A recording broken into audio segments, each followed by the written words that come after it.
and making with the banter. Yeah. Did you ever think the president of the United States would be celebrating your unemployment? I mean, that son of a bitch, you know, is really unbelievable. Mr. Son of a bitch. I mean, Mr. Son of a bitch. His loyal. Yes. Yeah, no, I never imagined that we'd ever have a president like this. And I hope we don't ever have another president like this again.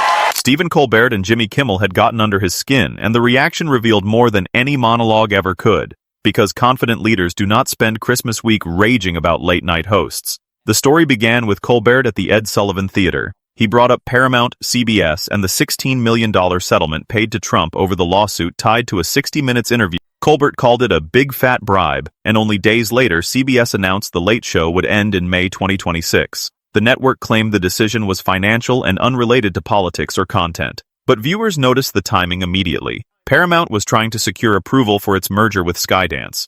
Trump's lawsuit was settled, Colbert criticized it publicly, and then his show was canceled. Colbert did not scream or rant. He simply placed the timeline in front of the audience and let people decide what it meant. So far, it has been a rough start to the school year for Donald Trump. His report card is definitely going to say, has problems working and playing well with others. And there's not much we can do.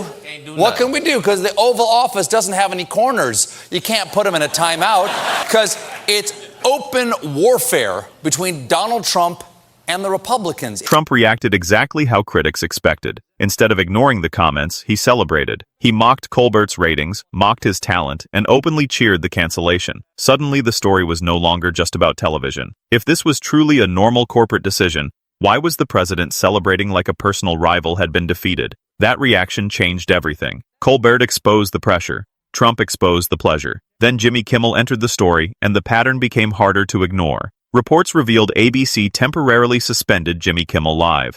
A comedian criticizes power. Trump's supporters celebrate anyway. Kimmel realized this was no longer only about comedy. They were defending the idea that leaders in America are allowed to be mocked. If you were wondering how bad these Epstein files are for Trump, turns out they're Invade Venezuela bad.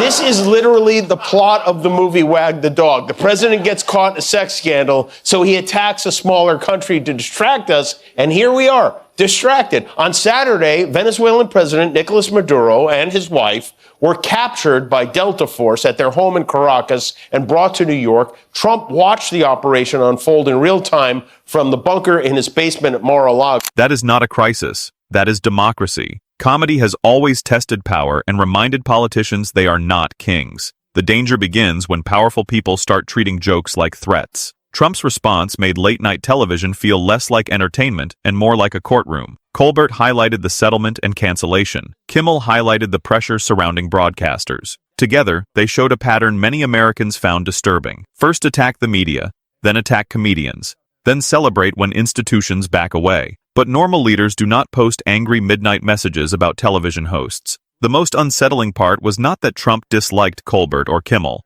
Politicians hate criticism all the time. The unsettling part was how openly he seemed to enjoy the possibility of critics disappearing. Presidents are supposed to understand that mockery comes with the office. They can respond to it, they can joke back, but celebrating when critics lose platforms sends a darker message. Then the conversation shifted toward money. Older investigations into Trump fundraising practices reported that some campaign donation pages allegedly used pre-checked recurring payment boxes, causing supporters to donate far more than they realized. One donor reportedly turned a $500 contribution into thousands before noticing. That detail mattered because it connected elite political drama to ordinary people watching at home. This was not just about millionaire television hosts. It was about retirees, working families, and loyal supporters who trusted systems they barely understood.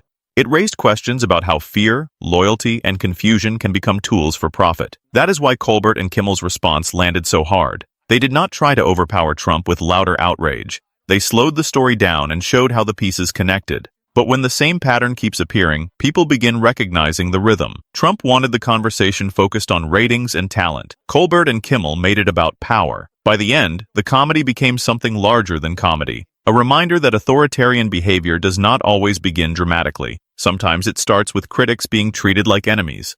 Sometimes it starts with powerful men celebrating when uncomfortable voices disappear. And sometimes resistance begins with refusing to stop speaking. That was the part Trump could not handle. He could not handle two comedians standing under bright studio lights and showing America a timeline he wanted buried beneath insults and distractions. And once Colbert and Kimmel laid that timeline in front of the country, Trump's meltdown stopped looking like confidence. It looked like the punchline had landed.